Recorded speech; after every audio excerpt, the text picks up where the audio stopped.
جب تک وہ ہسپتال میں رہا اجلال خان روز اس کے پاس رات کو رکتے تھے، مگر انہوں نے اسے زشم کے نکاح کے بارے میں کچھ بھی نہیں بتایا تھا۔ خود زیغم بھی متعدد بار ان سے ملنے ہسپتال گیا تھا، مگر اس نے بھی اپنے نکاح کے بارے میں زیغم کو کچھ نہیں بتایا۔ شاید اس کی حالت کے پیش نظر احتیاط کی گئی تھی۔ جو بھی تھا، زشم ابھی تک ہانیہ کے سامنے نہیں آیا تھا، جس کی وجہ سے ہانیہ خاصی ریلیکس تھی۔ ان 1.5 مہینے میں زشم کی پوری روٹین اسے ازبر ہو گئی تھی۔ وہ صبح فجر کی اذان کے بعد اٹھ جاتا اور نماز کے بعد جاگنگ اور اس کے بعد سیدھا جم چلا جاتا، جہاں سے اس کی واپسی 9 بجے ہوتی تھی۔ پھر وہ تیار ہونے کے بعد بریک فاسٹ کرتا اور 10 بجے تک تیار ہو کر اپنے آفس کے لیے نکل جاتا۔ آفس سے اس کی واپسی رات 8 بجے تک ہوتی تھی۔ اس کے بعد فریش ہو کر ڈنر کرتا تھا۔ ڈنر کے بعد اگر کوئی کام ہوتا تو ہی وہ گھر سے باہر جاتا، ورنہ کچھ دیر ہانیہ سے بات چیت کرنے کے بعد وہ اپنے آفس ورک کے لیے اسٹڈی میں بند ہو جاتا تھا۔ ہانیہ نے پہلے دن کے بعد ہی اس کی اسٹڈی بھی دیکھ لی تھی، جس میں ضرورت کی ہر چیز موجود تھی۔ پورے گھر کی طرح اس کی اسٹڈی بھی بہت خوبصورت تھی، جہاں اس نے ایک طرف بہت کمفرٹیبل صوفہ کم بیڈ ڈالا ہوا تھا۔ رات کو بھی وہ اسی صوفہ کم بیڈ پر سوتا تھا۔ تبھی ہانیہ مطمئن ہو گئی تھی اور مزے سے اس کے بیڈ روم کے آرام دہ بستر پر سوتی تھی۔ ہفتے میں 2 دن ویکینڈ پر وہ گاؤں ضرور جاتا تھا، مگر واپسی پر ایک چیز ہانیہ شدت سے نوٹ کرتی تھی کہ وہ جو ہفتے کے 5 دن آفس سے آنے کے بعد خوش باش سا ہانیہ کے ساتھ نارملی بات چیت کرتا تھا، گاؤں سے واپسی پر وہ بجھا بجھا، چپ چپ اور ہانیہ سے بالکل کٹا کٹا سا رہتا تھا۔ مگر یہ اس کی کیفیت صرف چند گھنٹے یا ایک دن تک ہی رہتی ہوگی۔ اگلے دن وہ پھر سے اسی طرح ہانیہ سے بات چیت کرنے لگتا تھا۔ اس بیچ وہ کام کے سلسلے میں ایک ہفتے کے لیے لندن بھی گیا تھا۔ اس کے جانے کے بعد ہانیہ نے سوچا تھا کہ شاید زشم کی غیر موجودگی میں حویلی سے کوئی نہ کوئی شہر ضرور آئے گا، مگر ایسا کچھ نہیں ہوا۔ ہاں، بس اس دوران اسے اپنے کچھ ضروری کاموں سے اجلال خان ہی 1-2 دفعہ شہر آئے تھے، اور تبھی وہ کھڑے کھڑے ہانیہ کی خیر خیریت لینے گھر چلے آئے تھے۔ بی بی جان کے سوا اجلال خان ہی بڑے حویلی کے وہ دوسرے شخص تھے جو ہانیہ سے نرمی سے بات چیت کیا کرتے تھے۔ اس لیے ہانیہ ان 2 شخصیات کی دل سے عزت کرتی تھی، ورنہ مرجان بی بی اور ان کے بیٹوں کو ہانیہ ایک آنکھ نہیں بھاتی تھی۔ زشم کی غیر موجودگی میں حاجرہ بی بی ہانیہ کے ڈر کی وجہ سے ان کے پاس ان کے بیڈ روم میں سوتی تھی۔ ہانیہ کو زشم کے اس بڑے سے بیڈ روم میں اکیلے سوتے ڈر لگتا تھا۔ زشم جب ویکینڈ پر بھی گھر نہیں ہوتا تھا، تبھی حاجرہ بی بی اس کے پاس ہی سوتی تھی۔ زشم کی اپنے آس پاس موجودگی سے اسے کافی حوصلہ رہتا تھا۔ بھلے ہی وہ اسٹڈی میں سوتا تھا، مگر اس کے ساتھ کا احساس ہی ہانیہ کو کافی مطمئن رکھتا تھا۔ ان گزرے 1.5 مہینے میں وہ بالکل ٹھیک ہو چکی تھی۔ اس کے چہرے کے زخم بھرنے لگے تھے۔ نشانوں کے لیے بھی ڈاکٹر نے جو کریم بتائی تھی، اس کے لگاتار استعمال سے اس کے چہرے کے سارے نشانات بالکل ختم ہو گئے تھے۔ کمر کے زخموں پر بھی وہ حاجرہ بی بی سے روز کریم لگواتی تھی، جس سے اس کی کمر کے زخم بھی بہت جلد ٹھیک ہو گئے تھے۔ پچھلے گزرے 1.5 مہینے میں اپنے کہے کے عین مطابق واقعہ ہانیہ کی طرف کوئی پیش رفت نہیں کی گئی تھی، مگر اس نے اپنے ہر عمل سے ہانیہ کو یہ بتا دیا تھا کہ وہ اس کی بیوی ہے، جس سے اس نے فی الحال وہ اپنا کوئی حق وصول نہیں کر رہا تھا، مگر اس کے مکمل طور پر ٹھیک ہوتے ہی وہ ان دوریوں کو ختم کر دے گا۔ اس کے سوا وہ ہانیہ کے ایک شوہر ہونے کے ناطے ہر طرح سے خیال رکھتا تھا۔ اس نے پہلے دن کے بعد سے ہانیہ پر ہاتھ اٹھانا تو دور، اسے تیز لہجے میں بھی بات نہیں کی تھی، نہ ہی اس پر کسی قسم کی کوئی سختی کرتا تھا۔ ہر ویکینڈ پر گاؤں سے واپسی کے بعد اسے کٹا کٹا سا ضرور رہتا تھا، مگر کہتا کچھ بھی نہیں تھا۔ وہ اس سے اپنے کیے کہ کئی مرتبہ معافی بھی مانگ چکا تھا، مگر ہر بار ہانیہ بنا سے کوئی جواب دیے زشم کے سامنے سے چلی جاتی تھی۔ وہ اتنی آسانی سے اس شخص کو معاف نہیں کر سکتی تھی جو اس کے ساتھ اتنی بری طرح سے پیش آ چکا تھا۔ ہاں، بس اتنا ہوا تھا کہ اس کے مہربان سلوک اور بار بار معافی مانگنے پر ہانیہ جو شروع میں اس کی ہر بات پر تلخ ہو جایا کرتی تھی، دھیرے دھیرے اس نے بھی زشم کے ساتھ اپنا سلوک بدل لیا تھا۔ اب وہ زشم کی ہر بات پر تلخ نہیں ہوتی تھی، بلکہ نارملی اس سے بات کرتی، اس کی باتوں کا جواب بھی نرمی سے دینے لگی تھی۔ اس مختصر سے عرصے میں جسم اگر اس کے لیے ایک نرم شوہر ثابت ہو رہا تھا، تو ہانیہ بھی اس کے لیے ایک سمجھدار اور تابعدار بیوی کا روپ دھار چکی تھی۔ شاید وہ دل سے اسے معاف بھی کر چکی تھی، مگر زبان سے کہتے ہوئے کتراتی تھی۔ زشم بھی اس کے بدلے ہوئے رویے کو دیکھ کر کافی حد تک مطمئن ہوا تھا۔ پھر زشم کے بار بار ٹوکنے پر اس نے خود پر دھیان دینا بھی شروع کر دیا۔ وہ جو بالکل شروع سے سمپل رہنے کی عادت تھی، اب شادی کے بعد اسے زشم اجلال خان کی بیوی کی طرح رہنا تھا۔ زشم اسے اپنے شان شان دیکھنا چاہتا تھا، تبھی اس نے ہانیہ کے وارڈروب کو ڈھیروں ملبوسات سے بھر دیا تھا۔ اس کا حکم تھا کہ جب وہ آفس سے واپس آیا کرے، ہانیہ اسے سجی سنوری نظر آئے، اس لیے اس کے آنے سے پہلے ہی تیار ہو کر بیٹھ جاتی تھی۔ وہ جو شروع سے ہی بے حد حسین تھی، ذرا سی تیاری سے اس کا روپ چمک اٹھتا تھا، اور آفس سے آنے کے بعد زشم اب جب اسے اپنی پسند کے مطابق سجا سورا دیکھتا تو اس کی نگاہیں ہانیہ کے اس لشکارے مارتے روپ سے ہٹنے سے انکاری ہو جاتی۔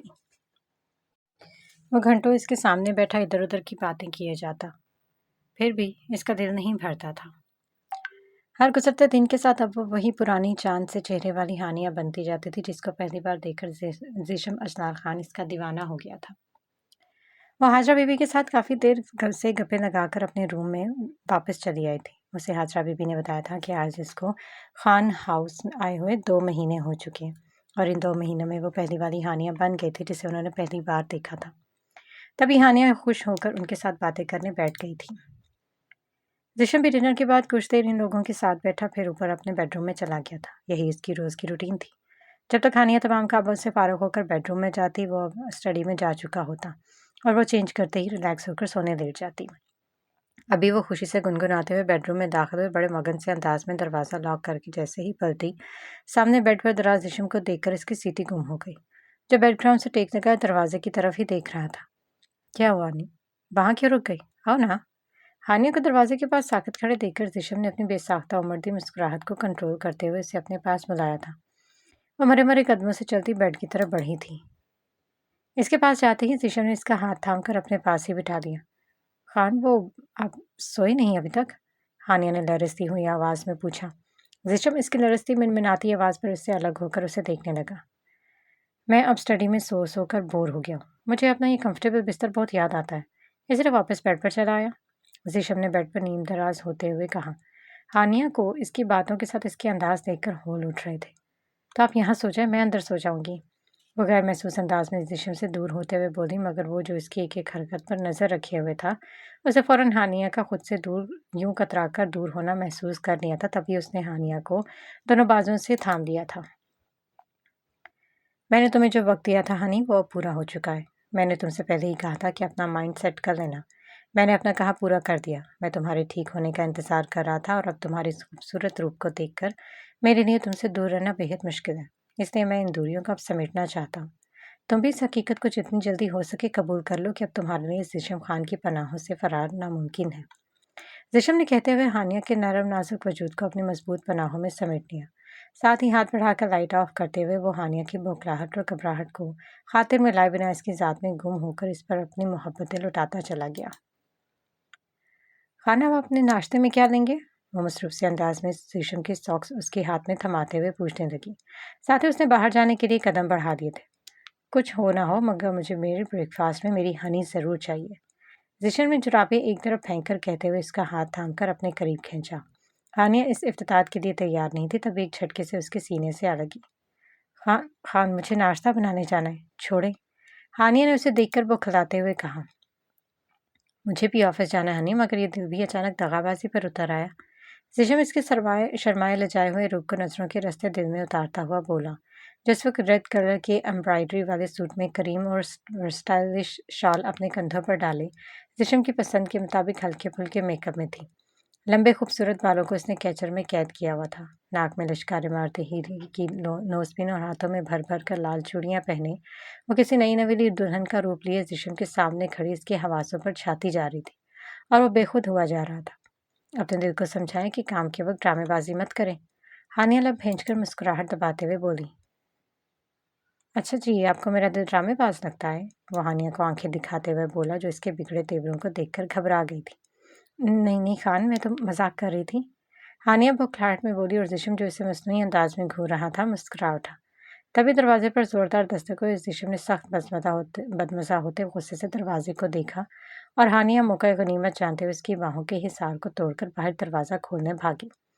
زیشم اس کے یوں جل دے کر فرار پر ہاتھ ملتا اس کے پیچھے ہی باہر نکل گیا تھا۔ ہانیہ نے جا کر بیڈ روم کا دروازہ کھولا۔ سامنے ہی حاجرہ بی بی کھڑی تھی۔